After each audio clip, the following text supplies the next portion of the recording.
Hi, it's raining. I'm here a little bit earlier, right, than I said I was gonna be. We talked about this, guys. I have a problem with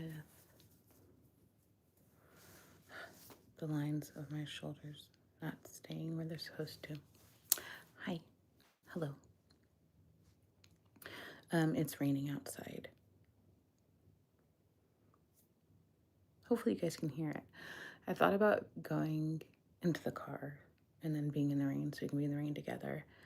But I wanted to be comfortable. So here I am in the guest room. Have you eaten? Have you taken a nap? Are you resting well? When you do rest, I'm messing with my nails. Let's see. What's there to talk about?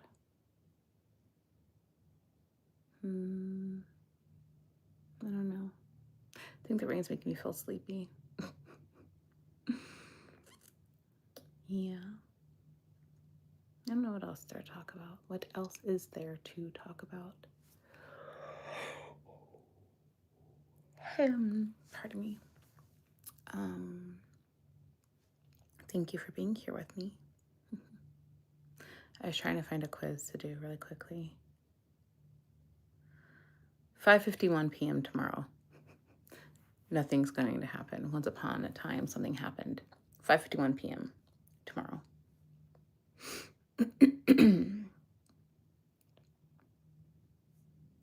Let's see here. What? That sounds kind of crazy. And entertaining. No, I'm not going to do that.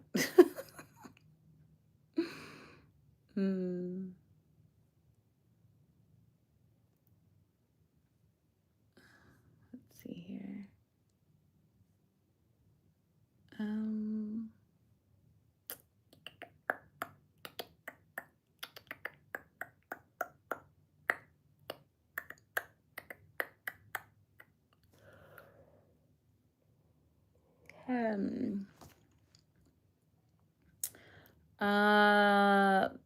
There's nothing here to say this is what I want to do. Answer these pink questions and reveal which girl you truly are. Nah. Trust me, I can guess your zodiac sign based on the one movie you pick per decade. Meh.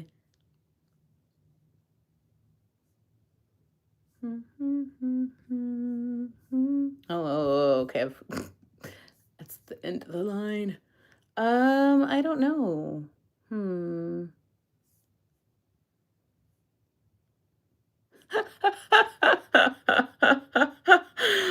Oh, wow. Okay, no. I can't do that one here.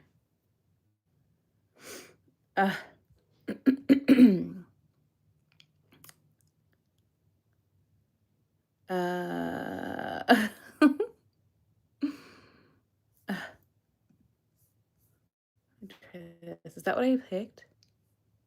What did I click on before?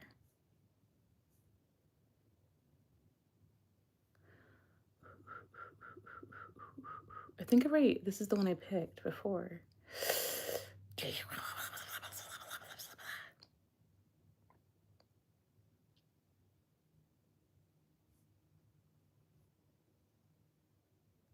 Well, you guys, I guess I'm not going to do any quizzes. Sorry, I've been staring over here for way too long. I apologize. Thank you for watching my profile.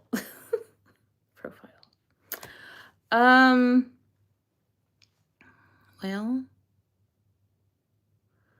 I don't know. I guess I'll just sing.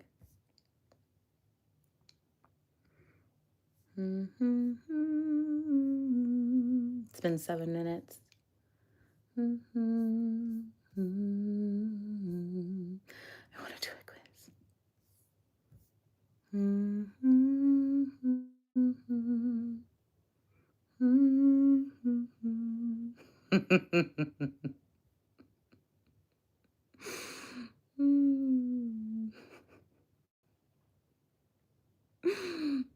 That's how much it makes me smile that big. Um, Something that I love so dearly, my favorite thing, is included in the quiz.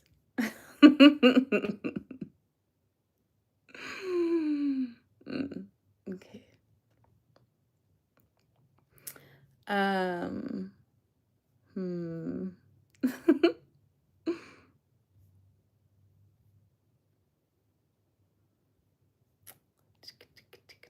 Can you guys hear the rain?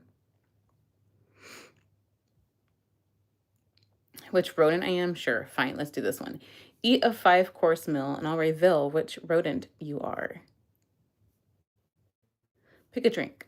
Carrot juice, coffee, water, soda, grapefruit juice. That's an odd selection. Green juice, peanut butter drink. What? Milk, beer, orange juice. What is this? Where's the seltzer water? Sparkling water, all that stuff. I'll just go with plain water.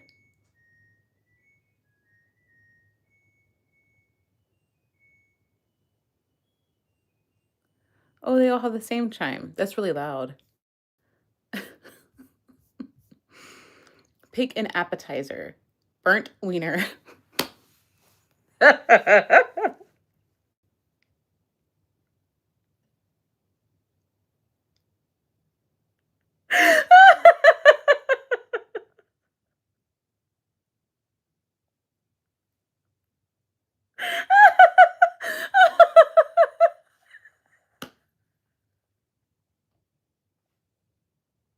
I'm sorry, I don't know why this made me laugh.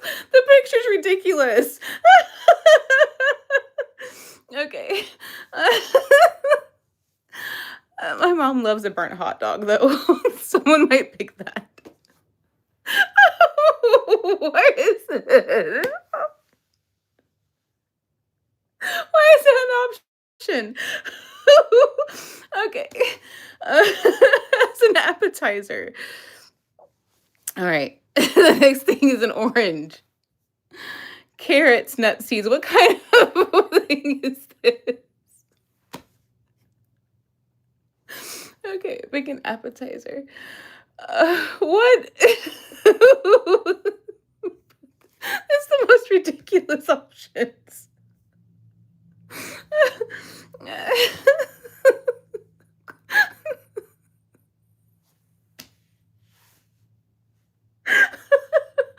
Your options are a burnt wiener, hot dog, orange, carrots, nuts, or seeds as an appetizer.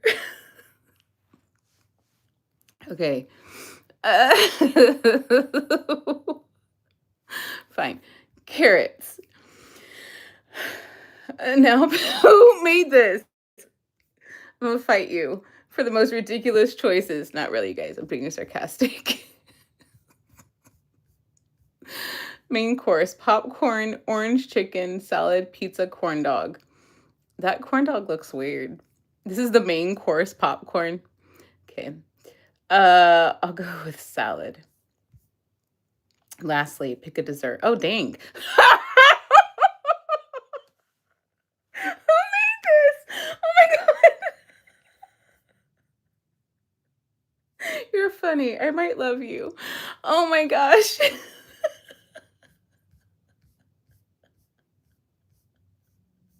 Lastly, pick a dessert. Green donut, cigarette, wine, orange dessert, ice cream, carrot cake, candy, macaron.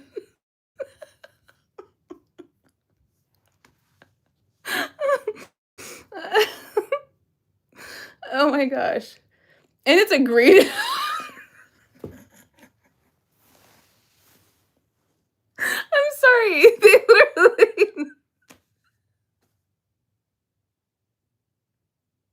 they literally named what the picture is. It's a green donut. Green donut. It's an orange dessert. Orange dessert.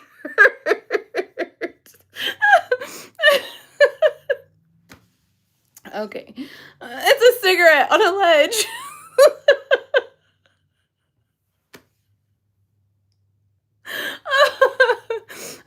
I don't know why it's making me laugh. Oh my gosh. I'm gonna go with ice cream. What did I oh, I'm a chipmunk.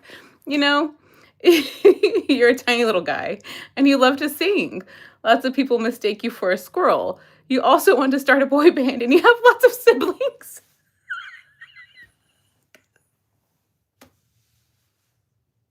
Because the chipmunks get it. Oh my god. I'm sorry. I don't know what I guess I have a strange sense of humor. Oh my gosh. Someone is telling me throw some random stuff together and make a quiz. Have I taken one of your quizzes before? Oh my gosh. No? I think people delete the quizzes off their stuff. I swear I've seen your name before. Mm. Oh my gosh, that's funny. Okay. Okay. Hi. Oh my gosh, it's so funny. Oh, my head hurts from laughing so hard. Okay.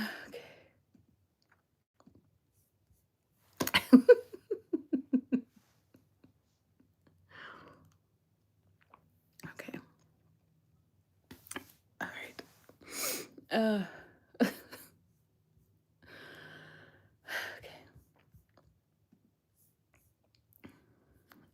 What's I doing with my life? Oh yes, now I remember. Do I feel like singing? I don't know. We'll see. I feel like that took all my energy. I don't even know why. It wasn't. Mm. Are there any songs I feel like singing? Go all the way to the bottom. I have too much music in here. Let's see. Oh, I haven't seen that song in forever. Oh, my nose. Itchy. Pardon me. Ugh. Okay. Wait. Oh yeah, now I remember.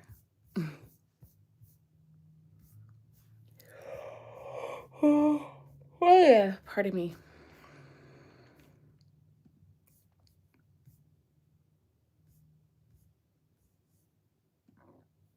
Pardon my throat. Do you remember this? Do you remember how these? I haven't seen this in forever.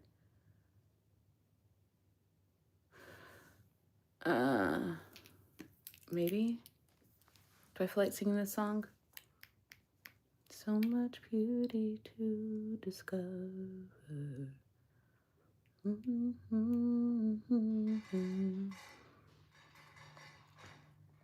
I will ever stand in wonder of a grace that never ends. The more I praise you. No, I don't feel like singing that. Oh, maybe I'll sing this.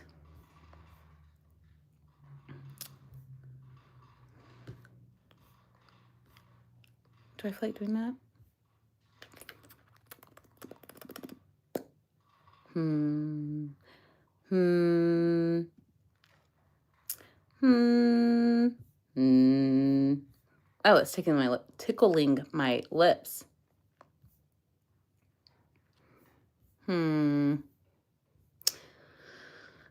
Pardon my throat again. It's real rude. You know, I've thought of watching something on while you guys are with me and you could just see me react to it, but you wouldn't be able to hear it, nor would I show it to you. So it becomes kind of null and void. That's what I thought of today.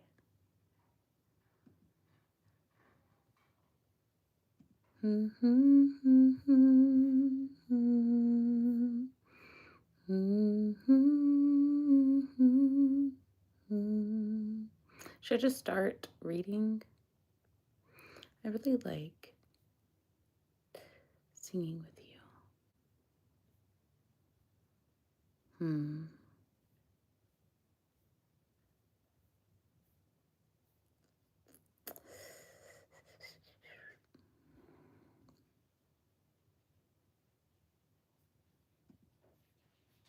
Maybe I'll sing Honey. Honey by Hope Darst, which is the song I heard like 2 days ago, something like that. Cade has come to join me now that he's had his lunch. He won't go outside because it's raining. Oh, but he is looking out the window. Cute guy. All right.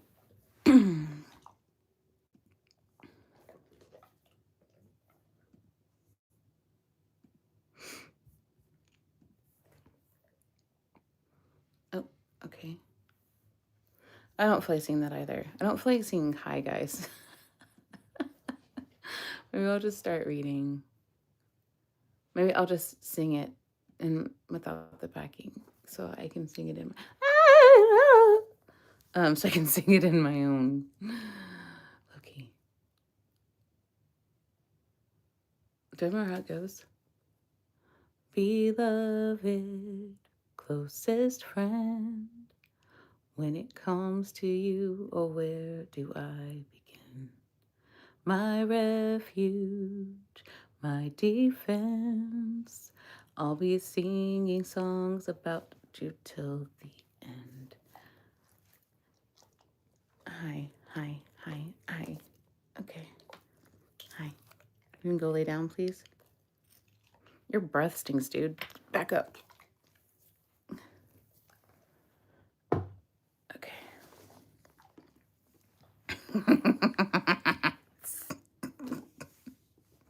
Sorry, I was laughing at how frank I was with my dog. Why is he so cute? Okay. I'll sing it in the key. Let's start over. Honey, Hope Darst. He's so cute. I love him.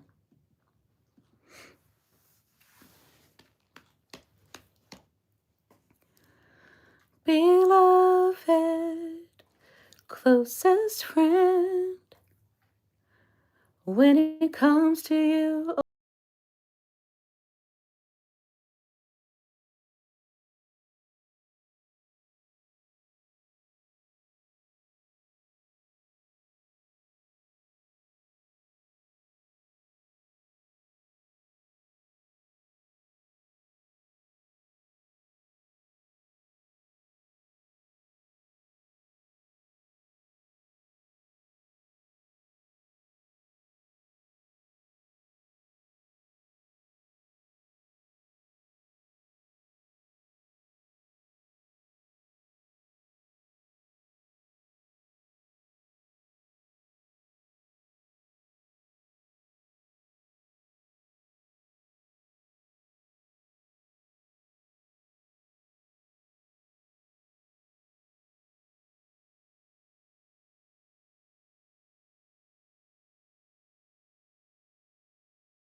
All right. I'm going to stop there. It repeats. Did I not close out of that? Okay. Priscilla, stop grabbing the earring. Sorry, don't mind me. um. Oh, I know someone whose birthday is today. I do not talk to them, but I do know someone. So I'm going to pray for birthdays today. And I will pray for birthdays tomorrow as well. And then I'm going to start reading this. Okay. God, I thank you so much for your love. I thank you for all the things that you have done, will do, and are doing. Thank you for this time. Please open our ears and hearts and minds and spirits to what you are speaking to each of us. God, I ask that you please be with all those whose birthdays are today, Lord. Help them to hear you wherever they may be, whatever they may be dealing with, whatever they may be going through. Strengthen them in their minds and in their bodies, Lord. Amen. All right. This.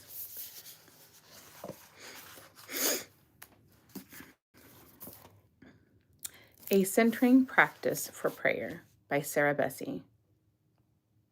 Become aware of your body.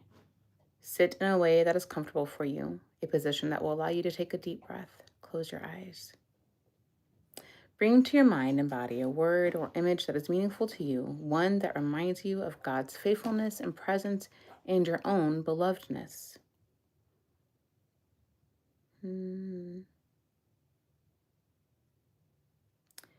Breathe and hold that word or image for a few moments.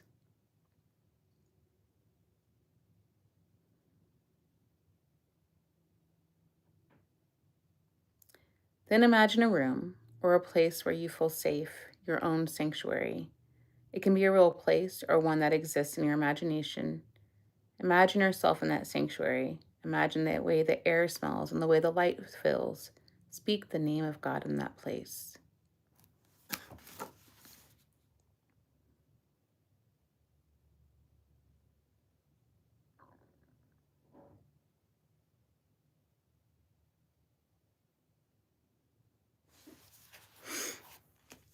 Bring back the word or image you had earlier.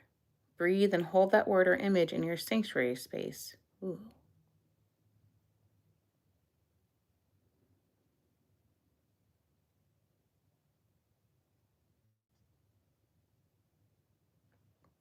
Enter into your time of prayer or meditation from within that sanctuary. When you are finished, imagine yourself leaving that sanctuary. Transition slowly from prayer to rising.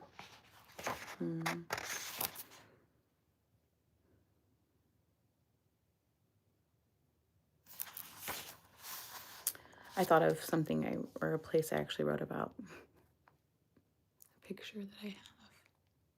That's what I thought of. He's God, our God, in charge of the whole earth, and he remembers his covenant for 1,000 generations. He's been as good as his word. Psalm 105, 7-8, the Message. Ancestral Wisdom, Present Guidance by Rosella Hede White. Have you ever struggled with knowing who you are? Have you ever wondered what steps to take next in life or in love? Have you ever felt like you were stumbling around in the dark, trying to figure out which way to go? Have you ever felt disconnected from yourself and from others? There have been so many times in my life that I've experienced these things. Going through a divorce, battling depression, failing out of college, losing loved ones, watching plans I made disintegrate before my very eyes. All of these things left me reeling. I lost my sense of who I was, or who I thought I was, and felt like my ability to make any good decision was destroyed. During these moments, and others like it, I found myself in need of guidance. At one point, I would have said that I needed someone to tell me what to do next. Just give me the right answer or show me the pathway and order my steps. However, I soon realized that this was not what I truly needed. I didn't need guidance that told me just what decision to make or what steps to take. I needed guidance that led me into the depths of my soul and my body. I needed guidance that was otherworldly, leading me on a journey that revealed the wisdom I was seeking. Much like the journey that George Bailey took in the movie It's a Wonderful Life. Hold on, please. I've talked about my ears are sensitive. Even with completely pure, whatever type of metal. Oh no. Oh. Okay. Anywho, these were a gift to me. Anyway, my ears have had enough of wearing them. I can feel them burning. Okay. Much like the journey that George Bailey took in the movie It's a Wonderful Life, I needed guidance that showed me the truth of who I was, the reality of who I am, and the power of who I could be. For much of my life, I tried the guidance of this world, guidance that came from intellect and from well meaning folks who did not embody my lived reality. I found myself shifting and sifting through the advice and the information, struggling to make a connection with the guidance that I was given or pointed towards. None of it fit or seemed relevant to who I was or what I needed.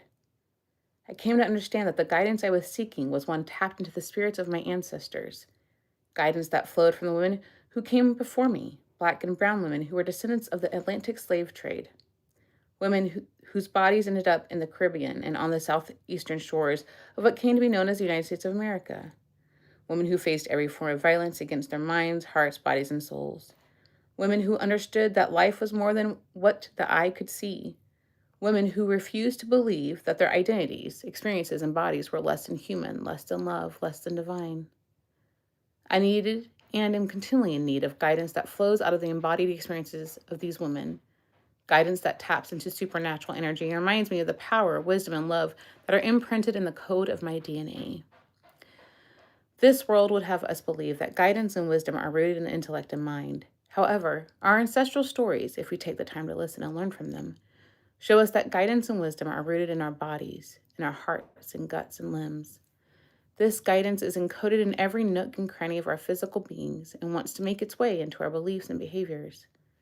Tapping into this guidance is a form of prayer. It requires stillness and deep listening. It requires care and attention to be paid to one's physical form. It asks the question, how is it with your soul? And waits for the answer. It leads you to bear witness to your whole self, to your mind, body, to your mind, body, heart, and soul. Prayer is not about what you offer. It's about what you receive. Prayer invites us into holy space and time that transcends this space and time. Prayer has the power to assess deep wisdom and life-giving guidance that the divine wants to share with us. Wisdom and guidance that is informed by the long line of people who have come before us. Their experiences, their struggles, their joys, their faith, all teach us something about ourselves. When we don't take the time to listen and reflect, we miss a part of our story. That's Eris, pardon her. I invite you to tap into the guidance that awaits us all. Who are the women in your life who have come before you? What are their stories? How did they embody their truth? Where in your body do you feel this truth? What is the Holy One revealing to you when you listen to and learn from this truth?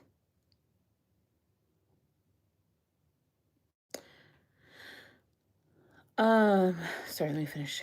May you listen and listen deeply to the guidance and wisdom that is aching to be made known, guidance and wisdom that you carry in your body.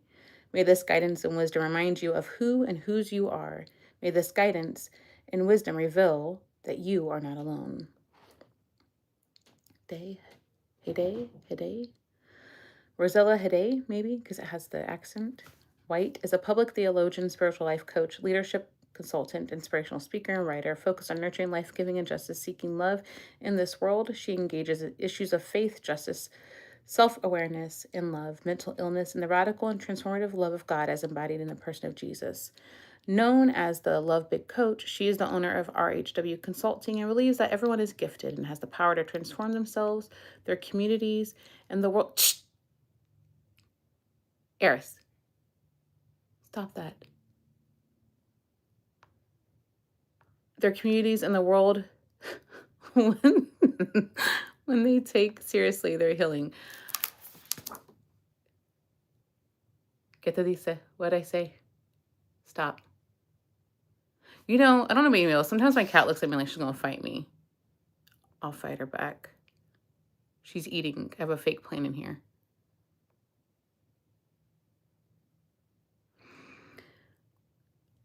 Where was I at?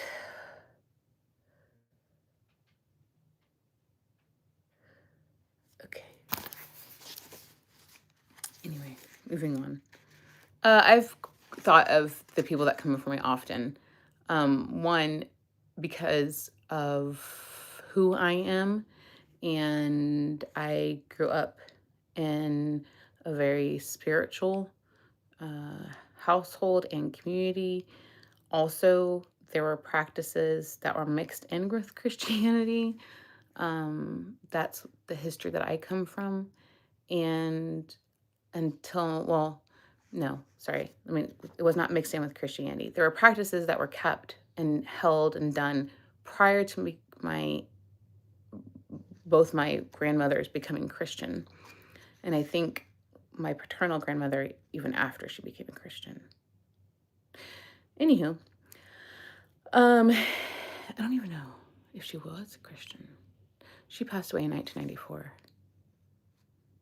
I think she was. Anyway, um,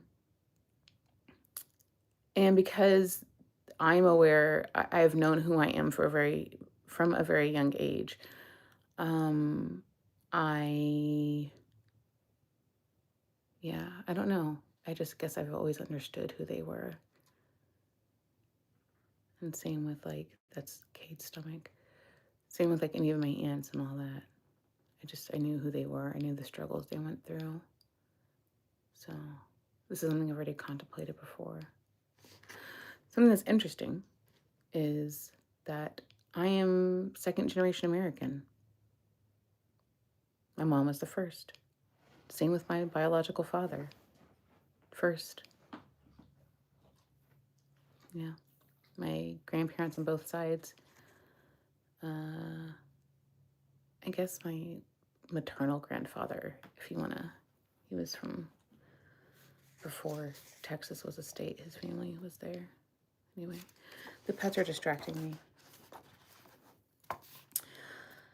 I've thrown myself headlong into your arms. I'm celebrating your rescue. I'm singing at the top of my lungs. I'm so full of answered prayers. Ooh. Psalm 13, 5 through 6, the message. Embodied Prayer by Kelly Nikondeha. Nikondeha? Nikon, I guess so. Prayer felt ethereal and otherworldly in my youth. Whispered words vanished into air, starting over. Prayer felt ethereal and otherworldly in my youth. Whispered words vanished into air too thin to hold on to them. Did my prayers lack the necessary weight to weather this earth? And if so, how could my intangible intercessions transform the world? Over the years, my prayer practices gained a physicality that grounded my prayers, ushering them into the earthly realm. For 2 years, I used Spanish olive oil for daily meals, and each time I reached for the bottle, I remembered to pray for friends living in Spain as they discerned their long-term vocation. I'd strike a match and light a vigil candle on the edge of my kitchen counter to pray for a friend traveling through Haiti. The flame flickered during the day, pulling me to prayer again and again. Today, I wear a silver key in solidarity with the people of Palestine, many of whom carry keys to homes they've yet to return to. Every morning when I put on the necklace, I pray for refugees the world over. These objects, olive oil, a candle, and a necklace, make prayer concrete. I learned the more tangible the prayer, the more transformative potential it held for me. The act of incarnation gave weight to my petitions and my practice. The more I involved my 5 senses, the more full-bodied my prayer life became. The sound of church bells across Bethlehem calls me to pray. The aroma of incense hanging heavy against the arches in the church of the Holy Sepulchre. I don't know how to say that word. Sepulchre? Reminds me to add my prayers to those already ascended, and the bronze patina sculpture of Mary and Elizabeth in the courtyard of the Church of the Visitation invites me to join these matriarchs in the work of tandem conversations and prayers. An incarnated prayer life can include places alongside senses, another lesson. My most recent act of embodied prayer is the ancient practice of turning towards Jerusalem to pray. I discern the direction of the holy city, face her and pray. In turning, I set my intention to intercede with my entire body. The redirection is more than physical. The posture of my heart follows. I lift my gaze from my own navel and towards a holy horizon that changes the trajectory of my prayers. Historically, Jews, Christians, and even Muslims prayed facing Jerusalem. The practice of the faithful centered on that hallowed place. I recognize that modern Jerusalem carries complexity, a holy and hotly contested city divided between faiths and factions. Maybe it's curious to make it central to my prayer life. And yet, the current condition of the city is only a shell of the cityscape to come, according to the prophets. Isaiah. Did you guys hear that? I'm gonna fight my cat. Isaiah speaks of God doing a new thing and fashioning a new Jerusalem with justice as its cornerstone is a centerpiece of his vision. In this new city, swords will be melted into garden tools to feed the hungry in war. Colleges will be put out of business. Jubilee policies will recalibrate the economics of the city, creating equity for those who lived under the poverty line for far too long. The eunuchs and foreigners, the widows and orphans, and all those surviving on the edges of the city will experience durable hospitality. Women will survive childbirth, babies will reliably live beyond their second birthday, and people will see old age because there will be adequate health care. The prophet envisions the ever open city gates welcoming people into the neighborliness of shalom and a shared worship space before God. Imagine such a place. So I face Jerusalem, what it is and what it is to be, and pray from a point between two cities. My prayers move from the individual sort centered on my comforts, my career growth, and my own safety towards intercession for my city full of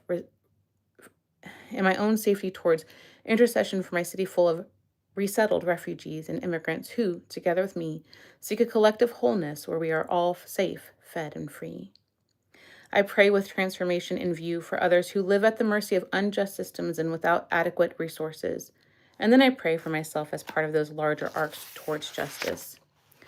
Those prayers often lead me to join the campaign to dismantle empires instead of enjoying their benefits. Praying towards Jerusalem centers a deep desire for shalom for my neighbors and dissenters my more provincial petitions. I plead for a home where all are safe, welcome, and embraced as kin. I turn towards the New York City and am transformed. These are the prayers that transform me and maybe the world. They are tangible as kingdom come.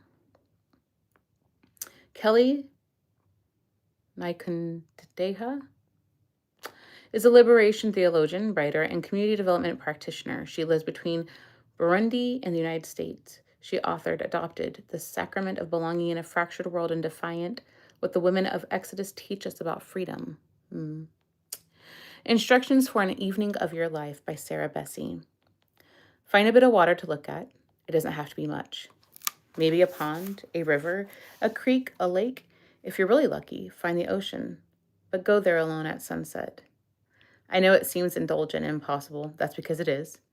But every once in a while, the best way to keep moving through your life is to do something that seems impossibly kind for your own soul. So go, alone, late in the day. Leave behind the book, leave behind your prayer journal, leave behind the notebooks and schedule planning. Leave behind the mobile phone. If you're in a good spot, there won't be any reception anyways. And here is your assignment. Sit down and watch the water. That's exactly it. Sit in silence at the edge of the water and learn to be satisfied. This is the tricky part when your life is full with good and necessary and hard things, I know. Your mind will jump around from thing to thing. You'll feel guilty, and then you'll feel indolent. You'll feel like time has slowed down. You'll start to think that you need to make this time count for God, and so you'll start to formally pray in the ways that you were taught to pray. Stop that. Then you'll want to journal or read that about God book you've been meaning to get to because you think you really need to grow spiritually, and the only way to do that is to try harder. You'll get restless. You'll think of all the things you should be doing. You'll feel twitchy, perhaps. Then you'll remember how when you were a kid, you used to be able to just be in a place without compulsively needing to check text messages or chase around getting things done. And you'll think, I didn't used to be so fragmented and urgent. Be silent and watch the water. Do one thing right now and do it with your whole self.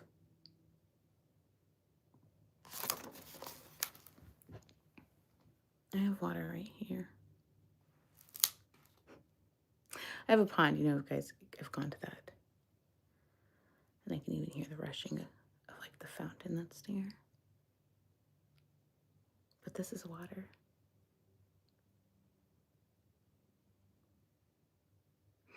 we've talked about this. I love water.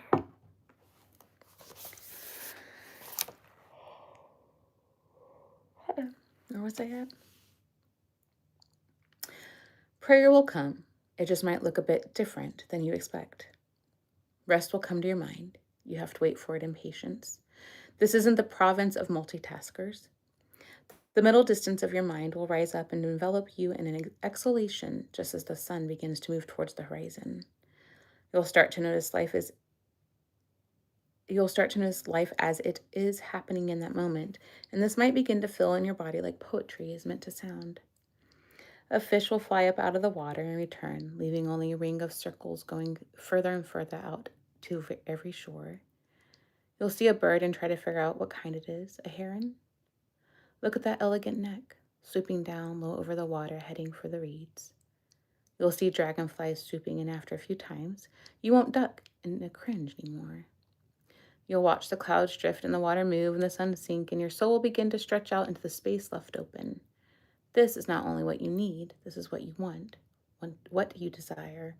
And even those are sacred things at times. Before you know it, your hands will find a spot to rest and your breath will slow down. Become acquainted with the silence in your own soul. You might be surprised by the sound of you. Sometimes you might rise up in gratitude and thanksgiving. Other times, the pain you're finally allowing yourself to feel might be overwhelming. Sometimes your soul feels like worship, and sometimes this feels like encountering a stranger. Do I know you? Then, sometimes it might simply feel like a good friend you haven't seen in far too long, and you'll think, why don't I do this more often? Let the sun set over the water. Be baptized in the gracious last light of the day, the satisfied light. Close your eyes and feel the light against your darkness, warming you. When the sun has disappeared, the light remains. And when the night sinks down in shades of indigo and navy blue, you'll be ready to be friends with the night and the silence, hopefully with your own soul at last. The first star of the evening will appear at last like a benediction for the patient and faithful ones. All right, I should be able to finish this tomorrow. So there's that. I thought, thank you, God, that you've given me these moments that I've had that already. I would never go at sunset because, be it the city girl in me or what, I don't typically go to secluded places at nighttime. I just don't.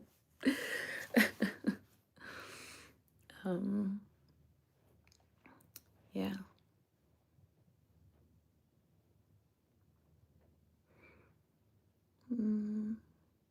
Would I if I were, didn't have a kid at home? I don't think I would. Maybe I would. I don't know. I used to go walking around. That was some of my fun. I liked that a lot. When I was just me. I lived in this town home. No, it was an apartment. I thought I said townhome because of the way it was situated. But it was apartment, but anyway.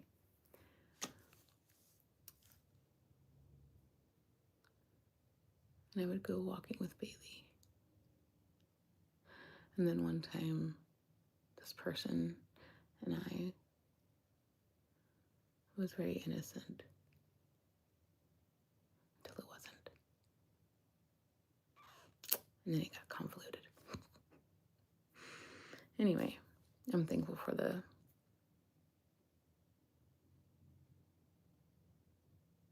fun times that I got to have. And one of those we went to the playground and did hopscotch and stuff. All very innocent. Anyway, God, I thank you so much for your love. I thank you for today. Thank you that you invite us to fellowship, to friendship, to communing with you. God, I do this just to reflect you, to show how it's really not that complicated. You just want us. You bring the magic. Please be with all those that come across this, God. May they hear and see your love above all else. Thank you for this time together, and thank you for these moments. Amen. All right, hopefully tomorrow will not be as long. Thank you so much for your time and attention. I really, really, really, really, really appreciate it. Have a good day, night, evening, morning, whatever it may be for you.